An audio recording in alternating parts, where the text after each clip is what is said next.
Welcome back to What Arty Noobs with General Disturbance. This is a Sherman III. It's a Tier 5 British medium tank. It's located on the southwest spawn of Arctic region, otherwise known as Mannerheim Line, and it's under the command of Bounce-A-Lot. Now we've got two replays featuring Bounce-A-Lot in this particular tank. You can see that he's got the 105mm howitzer mounted. It's a distinctive barrel. Plus, of course, he's only carrying HE and heat rounds. Now, he can do 410 output, penetrating 53mm of armour with this gun. And with the heat rounds, it will actually penetrate a lot more, 102mm, and does only 350 hit points of damage on average.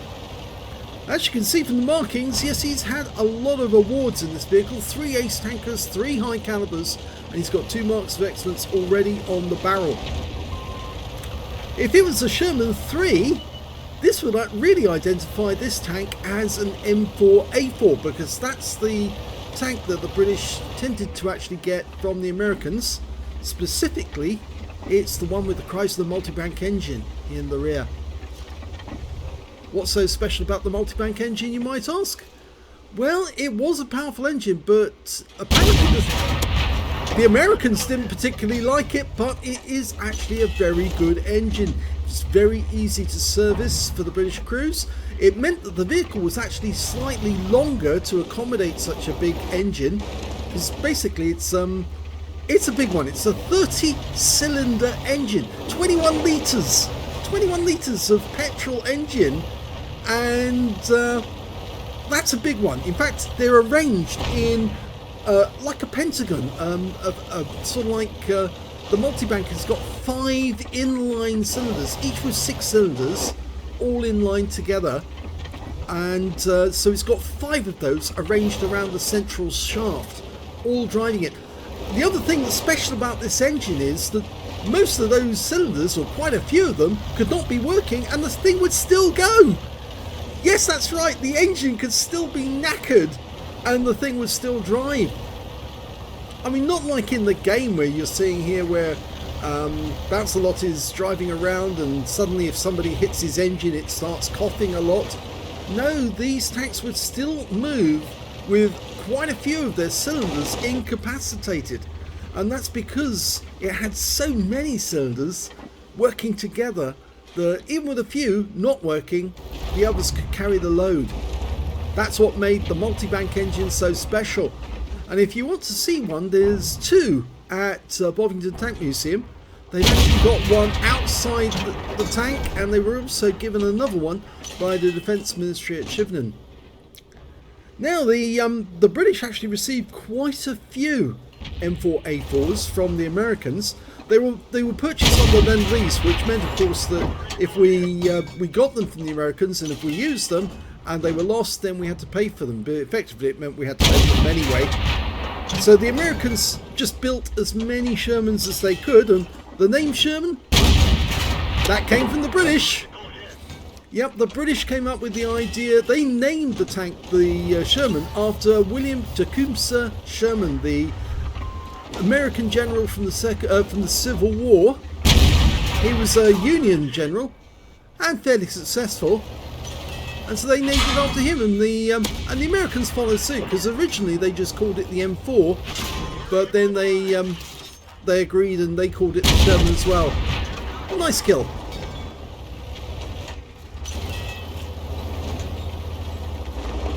Now, many people would say, oh, well, surely, you know, which tank's more successful? Which one was the better tank of World War II?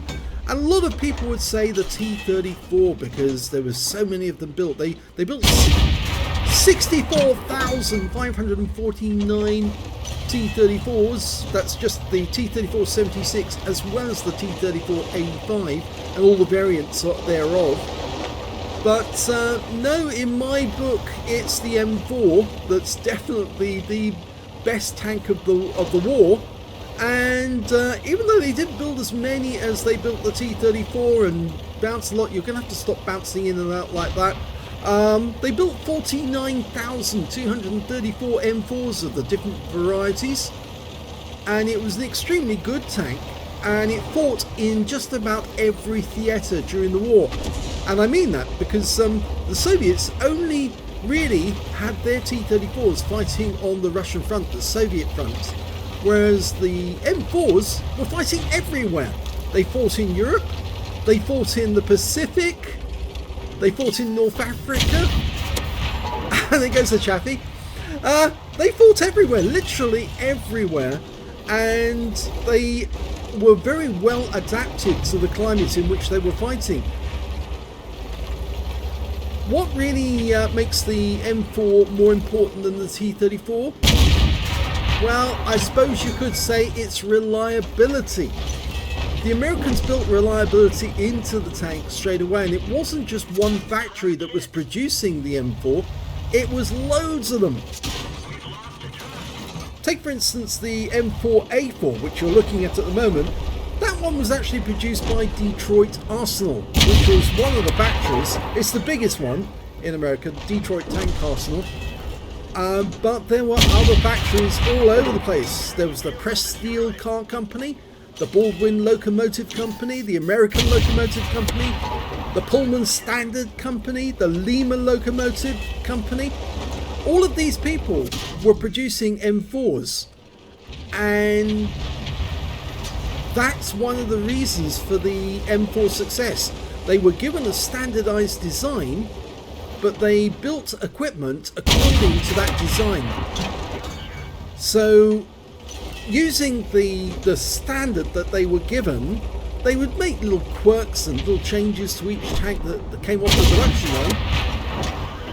So you get a vehicle that came off one production works, might have something slightly different on it that you wouldn't find on another M4, but they were only minor changes. They weren't major differences, and the standards, the tolerances were very, very high, which means that these tanks, if they ever have a fault or broke down, they could quickly get a spare part, and the spare part would fit one tank even if the part was actually from a different factory, because all the parts had to conform to the standard design. Of course, the actual design of the M4, the British had a lot to do with that. You see, when they originally built the M3 with the 75mm gun in the sponson at the side of the vehicle, it wasn't considered to be very successful, and the reason for that was it was a very tall tank, which made it very easy for the Germans to get shots on them. And of course the 75mm gun had a fairly poor arc in order to oh, nice shot there.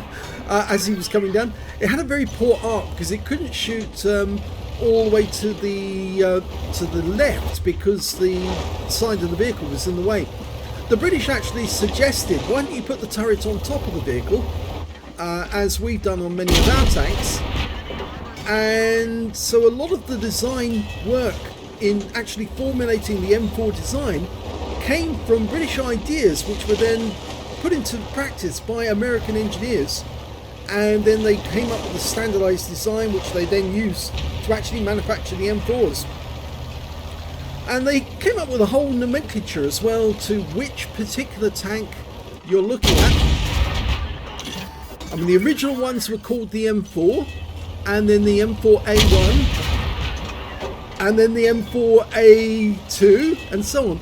And the different names actually referred to what sort of engine plant they had, where they were manufactured. And so there's a long list, and it all depends on from where the actual tank came from as to what sort of number it actually had at the after its name. It'd still be a standard M4, but it would have a little numbers to designate exactly what else it carried.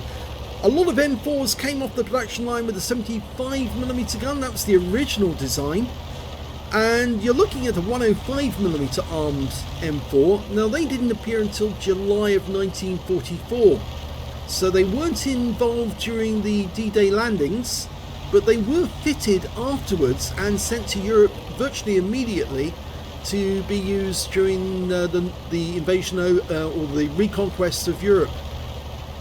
they were used as assault tanks. Basically, they were there to knock down bunkers and take out any gun emplacements, any anti-tank guns, that sort of thing. Very effective using a 105mm. Plus, of course, they could be used as artillery if necessary. You could make do and fire the guns as an artillery vehicle. Well, it looks like they're going to win this one, and he's in platoon with the Arty, the SU-122A, so they're going to get a brothers in arms if they can complete this. If he survives, that is. And it'd be nice if Bounce-A-Lot could get a Top Gun. All he needs to do is kill the last remaining enemy, which is a gorilla, and we know where he is. And I think Bounce-A-Lot's going in for the kill. Yes, he does bounce a lot, doesn't he? Yeah, I had to take control of the camera in order to stop you getting seasickness. Let's hope he can find this Arty, because if he does, there's a medal. Hello, Mr. Gorilla. Oh, he fluffs his shots. Luckily, he's got a fairly quick reload of 6 seconds, and the gorilla's faster. I'm sorry, Bounce-A-Lot, but I have to laugh at that. Oh, you had a brothers in arms. All you had to do was, yeah.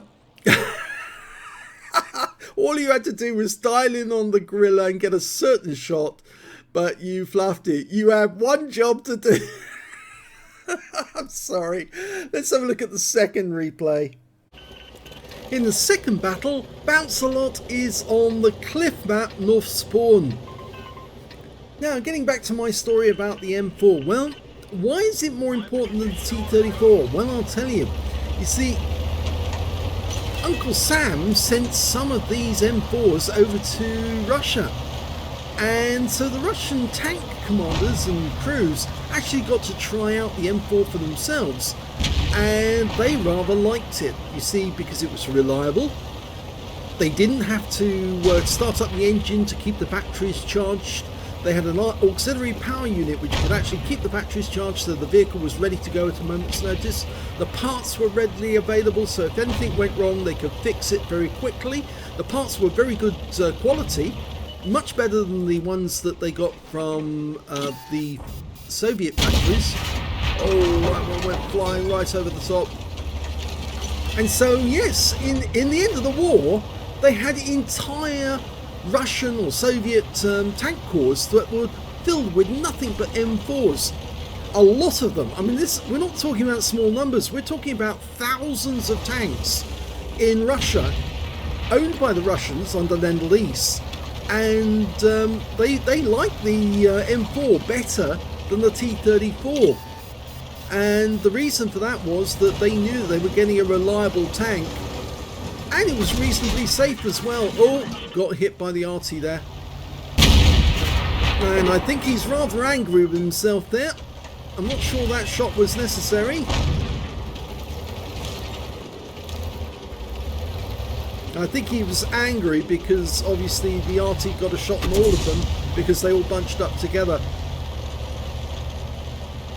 So yes, even the Soviet tank man loved the M4 because it was so reliable.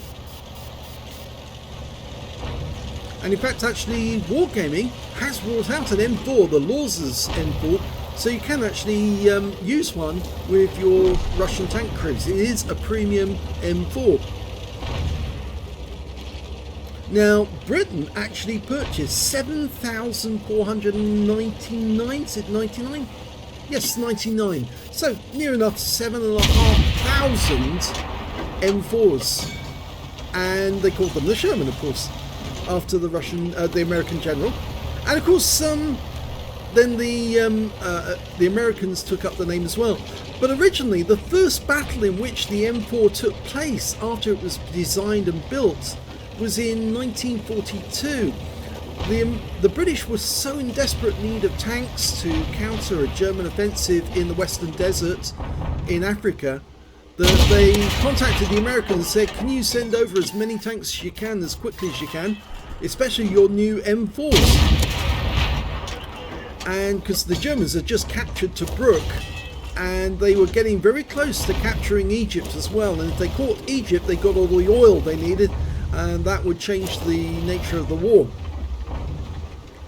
So they needed to defeat the Germans. So the Americans got together all the M4s and the M4A1s that they could, and they sent them straight over to the British in North Africa. They actually shipped them to North Africa, around the Cape Horn, or Cape of Good Hope, around South Africa, and they handed them over to the British. And there was over 200 M4s, and they'd only just come into service, brand new. And the first battle they actually saw was against Panzer IIIs and Panzer IVs, and all of them had the long barrel gun. That's the 5cm gun on the M3, on the Panzer Mark III, and the long barreled 75cm on the Panzer Mark IV. And all the M4s had was the 75mm gun, the gun that they were originally designed with. But of course that gun was also very good at anti-personnel, and that's in the desert. That's where it's exceptionally good. The 75mm HE round was a very, very good round, and they liked this round. They liked it did devastating things to German tanks if you hit them with the 75mm round.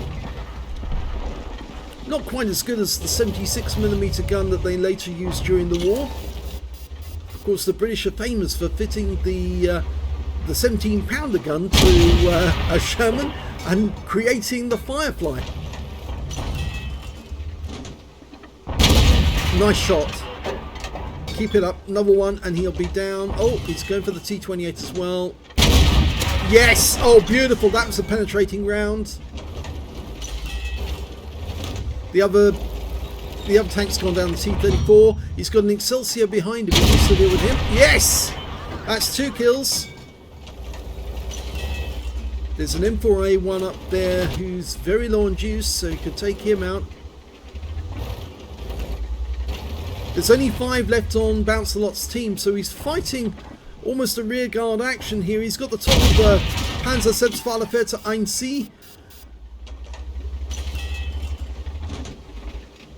If that guy pokes his head round the corner, he might be able to get him. Oh, he couldn't get the gun down.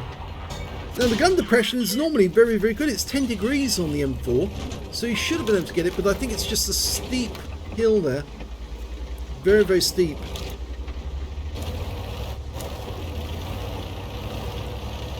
I'm having to take control of the camera again because I'm afraid Bounce-A-Lot's bouncing too much. He's one of those players who, if you watch him during a game, he'd probably give you seasickness. Hello, goodbye. That's an easy one. That's his 3rd kill. So the Sherman was a much more important tank during the Second World War because it was so reliable compared to other tanks. The T-34, well, it was just banged together, any old bits of metal. The welds would be terrible, there'd be gaps in the welds. If you've ever seen the T-34 at Bovingdon Tank Museum, you see great holes in the side of the welds and the gaps, because you see they didn't care about how they put it together. They just put it together as quickly as they could because they needed tanks on the battlefield. Whereas the Americans were building quality material. They were building a tank that would last, that would work, that wouldn't break down, and they were building it as well as they could. Now, the other reason why I say the Sherman is better, because despite the fact that it actually has a reputation for catching fire, yes, the British called them Ronsons after the lighter because they caught fire a lot. But the reason for that wasn't to do with petrol, and it wasn't to do with the tank itself as much. It was more to do with the fact that the ammunition was stored very badly inside the tank. And in fact, when they cured these faults by getting a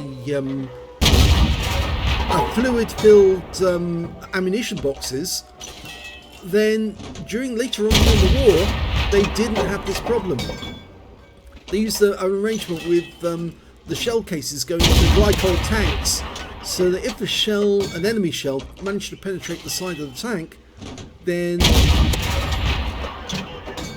even if the shells were hit, it wouldn't go off because the fire would be immediately extinguished.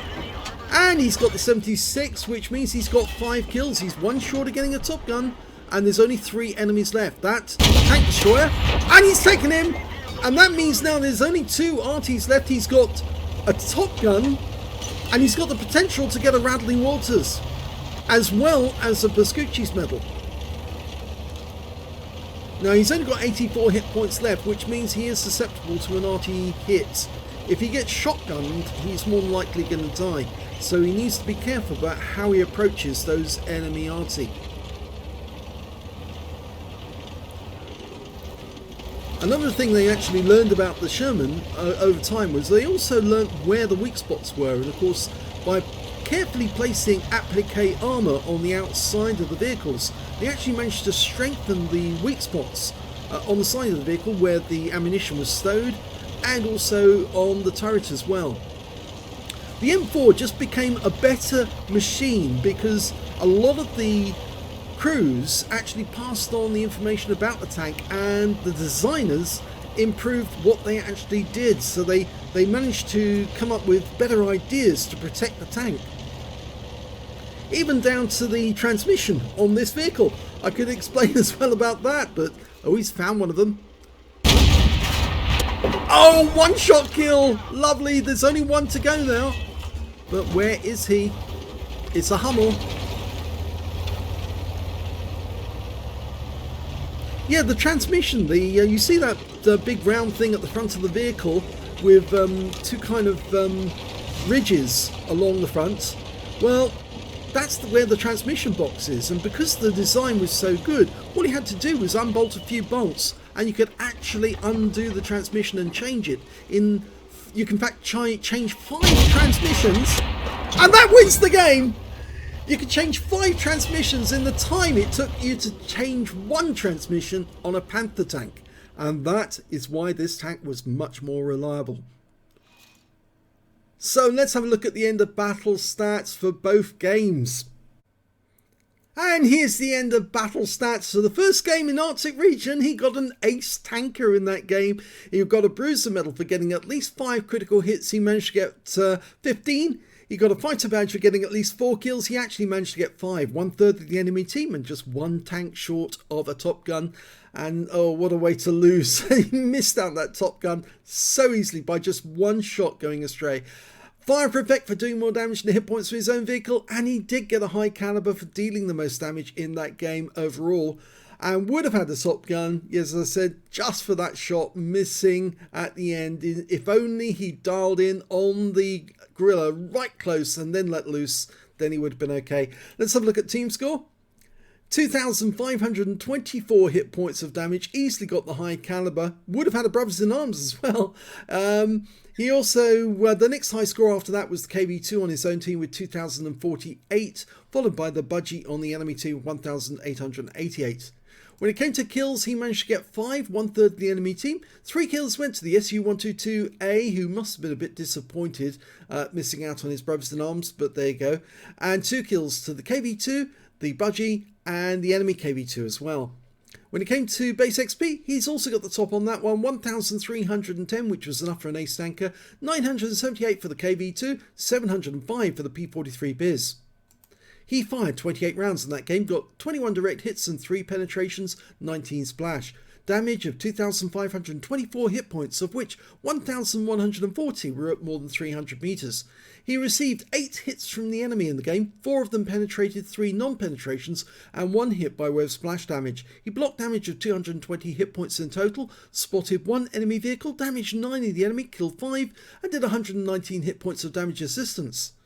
On a premium count, he earned 29,544 credits, and after repair and ammunition resupply, took away a profit of 9,286 credits.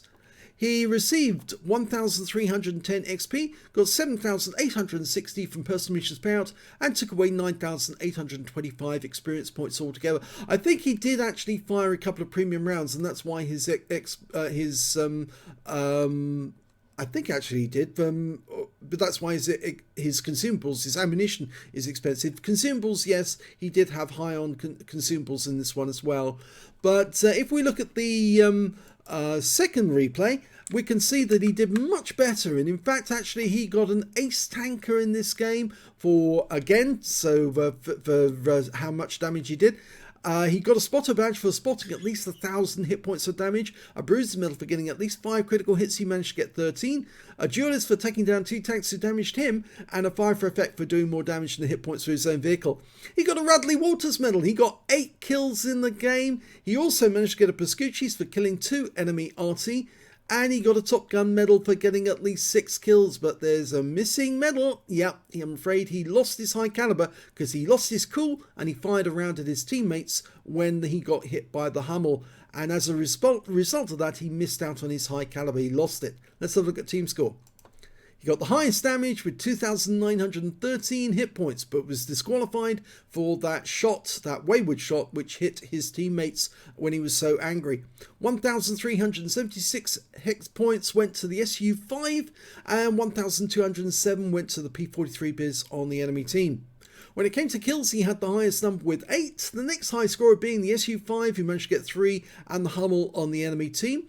And when it came to base XP, again he's got the highest with 1,690, the next high scorer being the KV-1S with 671, and the SU-5 managed to get 633.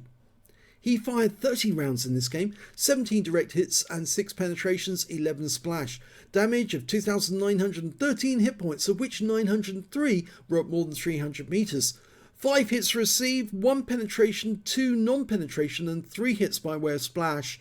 And of course, one of those hits was from the Hummel when they were all bunched together at the centre of the map. It's not a good place to go at the start of this game. I always try and stay away from there because I know how easy it is for Arty to land around in there, and if there's a whole bunch of enemy tanks together, then you all lose hit points and you will block each other when you're trying to go up the hill or try and get shots on the enemy. He blocked damage of 110 hit points, spotted 5 enemy vehicles, damaged 10 of the enemy, killed 8, did 1,174 hit points off spotting assist, and he did that while he was sitting on that rise, trying to spot the enemy and shoot them over the rise, and he was spotting for his teammates at the same time. 39,629 credits from the game, 50,000 from personal missions payout, and after repair, ammunition, resupply and consumables, 70,436 credits profit. 1,690 XP times 2 for the first victory, took away 5,070 experience points altogether. So another really brilliant game, Radley Walters and everything, but yeah, I think he just needs to remember, don't shoot at your own teammates, because you missed out the medal on this one. You could have had that high caliber, you did do the most damage, but you just were a bit how should we say, angry that they blocked you and caused some damage to you. The other thing is, of course, and I keep saying this to Bounce a lot, is please don't bounce in and out. I know you're playing with your mouse button when you're doing it, but it is very upsetting to have players when they're watching your replays, and it means that I have to take control of the camera, otherwise they can't see what you're doing because you're constantly going in and out, in and out. And I keep saying, you know, if you can, please don't do that. Please don't play around. I know it's only that you do it to relax and it's part of what you do when you play the game, but other players don't do it. They don't have any problems with controlling their mouse button and their impulses, but it just makes it very difficult to show the replays exactly as you saw them at the time, because I have to take control of the camera, so I can't always have the camera in the right place at the right time to show them what you actually saw and how difficult it was for you to play the game. But I will say that those were 2 really good games and well done for them. If you enjoyed that replay, or both those replays, please give this video a like, do subscribe to our channel, leave a comment down below because it feeds the algorithm, and thank you for watching.